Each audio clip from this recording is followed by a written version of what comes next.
morning, everyone. Welcome to the Stock Market Morning Prep video for Wednesday, March 19th. Another outside day to the upside. Dow Jones up 88, NASDAQ up 53, S&P up 13, and the Russell up 16, almost 17 points. So we had another gap up at the opening, and pretty much we rallied a little bit for the first half hour and then traded sideways most of the day.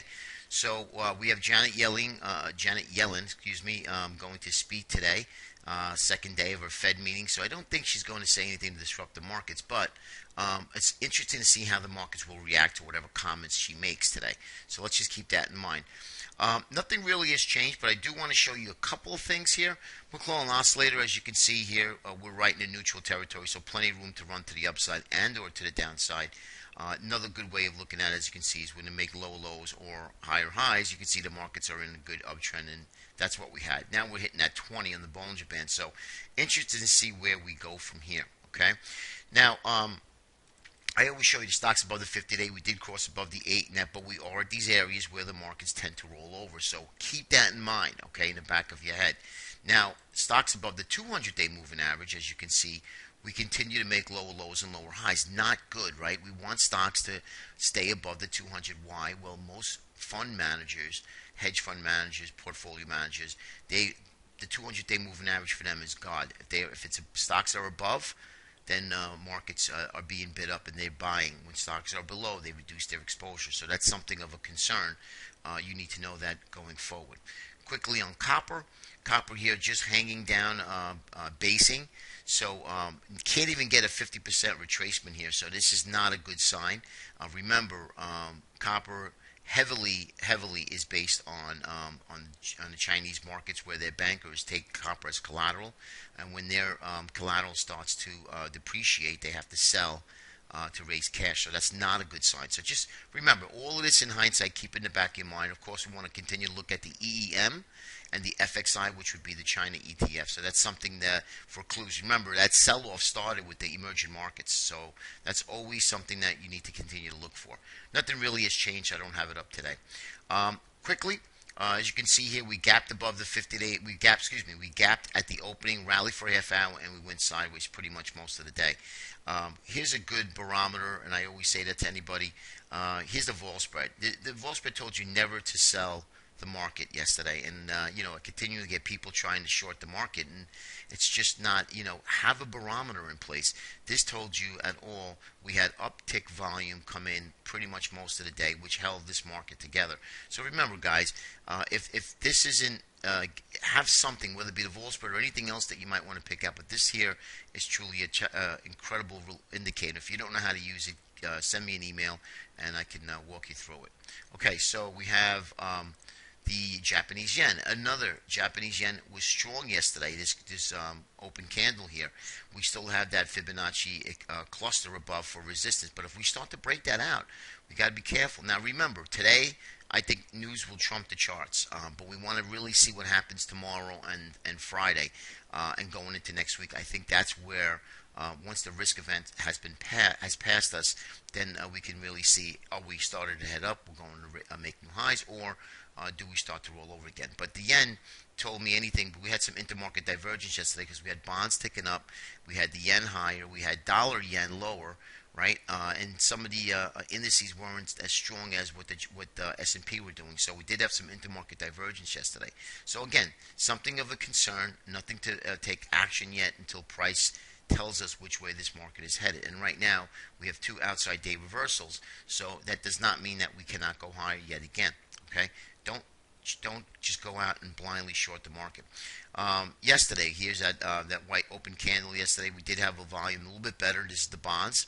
Here's the bond future 30-year. So to me, this is just like a flag, a bull flag here just forming. We have a nice flag pull and a flag. Yeah, we are in a downtrend, sort of. But if we do break back above this 133, 134 area, I think all hell's going to break loose, because when money starts flowing into bonds, it's coming out of somewhere, and it'll be coming out of equities. Okay, here's just the ES. As you can see, 2-day retracement, outside day reversal for the last 2 days.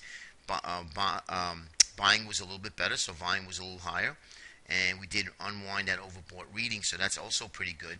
And remember, we're at these extensions here, so if we do break out of these extensions, next bigger target is 1918, believe it or not. That's the 1618 retracement. So, but we do have some hurdles to overcome. We got the 1272, and then of course we have this uptrend channel, uptrend line from the March 2012 low. So again, a lot of work to do, but still in this is bullish here.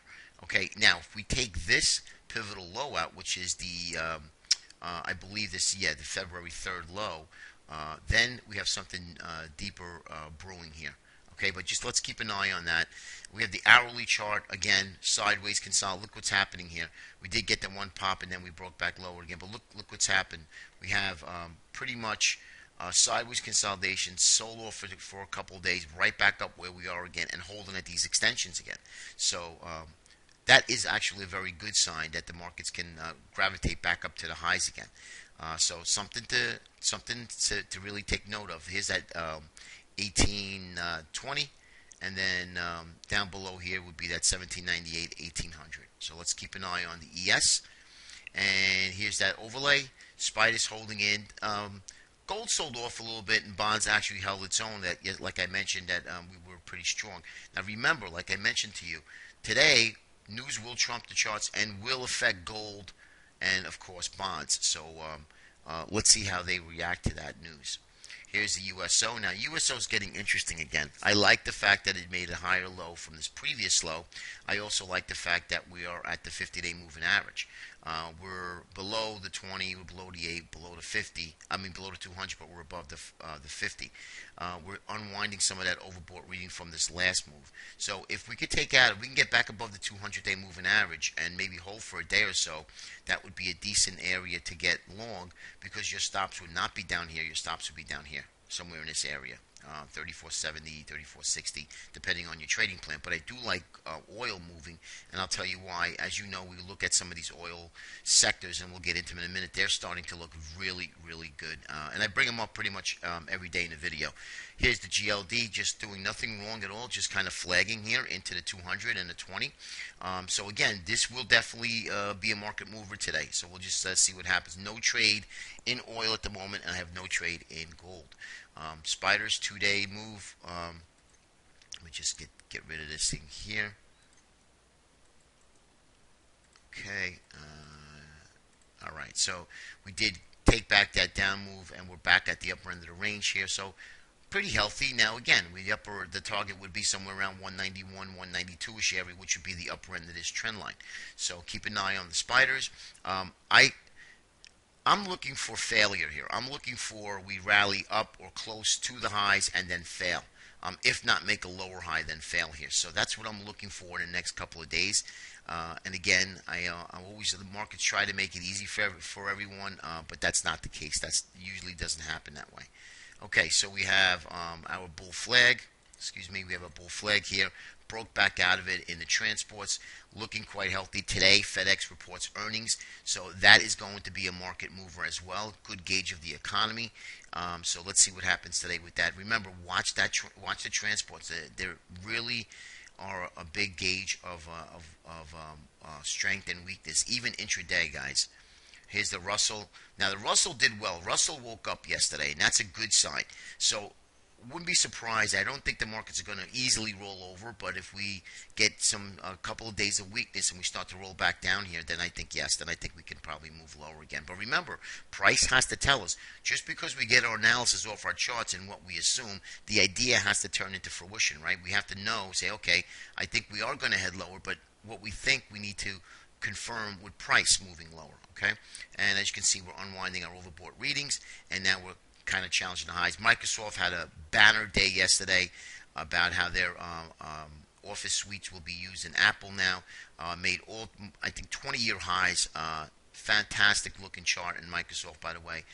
One of the Dow components. And again, when you see good help from Microsoft, which would be a Dow component here, you'll see this thing start to move up as well. So we took back pretty much most of the candle here, which is bullish. But again, lagging here. Right now, it's still making a lower high from this previous high here. So again, something to watch. Here's the some of the oil sectors, the OYH, the oil services. I do like that as well. We had a nice big pop up again, 2-day move, very, very light volume though. So it still needs to prove itself, but I do like the Schlumberger, as you can see. We are now back above this key resistance area, now support. So this is actually pretty good. We're above the 50-day as well. Coming in above, just underneath the 20. But again, I like the Schlumberger, the Baker Hughes, and the Halliburton. Definitely love that sector. Now, oil and gas, I've been showing this chart for you for quite some time. And again, came back into the 50. This is a good buy-in area because your stops would be either below the 200 or above. Below this channel area, if that was in your trading plan. Now you could do one of two things. You can let it test the highs, give another pullback, and then the breakout. But there are some stocks that are moving here. You can see Valero is not coming in at all. This is definitely getting accumulated. Any pullback to the 20 would be a gift to buy Valero. Here's some of the builders KBH reports today. So just a quick heads up: if you get some good earnings come out of KBH, watch the home builders because I think that would add a little fuel to the fire. At least this stock to get it back above the 50, and that could be a good catalyst to push this stock higher. Pulte obviously much better, above the 50. Below the 50, excuse me, above the 200. So looking pretty good as well. Here's Lennar holding the 50 nice, below the 20. So a little bit more work here before we start looking to buy builders. I think seasonality, they start to really run into some strength here getting into the spring season. So maybe another week or so of consolidation. Here's the XLF. So the banks here doing okay, really not much of anything here. You really need to see banks start to rally going into the spring. But I would love to see a pullback in this marketplace, unwind some of this crazy overbought readings in some of these stocks, and then really start to dig in with two hands. Now remember, we do get this weakness going into May. Selling may go away, and then we have a light summer, and then we start to pick up again in the fall. But we should have a little bit of a pullback at one point, and then you probably bid the market up going into the spring, lighten up the load again, and then have a chop around, and then again push into the fall. Now, emerging markets, wanted to just show you that ETF. So we did come in, but we're still again making lower lows and lower highs. We did retrace for that oversold reading, and then we'll come back again. So again, guys, just keep a heads up. Janet Yellen speaking. Keep the book light here. Let Janet let this event risk subside, get out of the way, see how the markets react, and then you could start putting on some positions going into next week, obviously. So it'll be interesting the rest of the week. So just keep a heads up, keep everything light here, and again, markets are very, very quiet in the pre-market, so it'll be interesting to see what happens today. Have a great day. We'll speak to you tomorrow. Take care.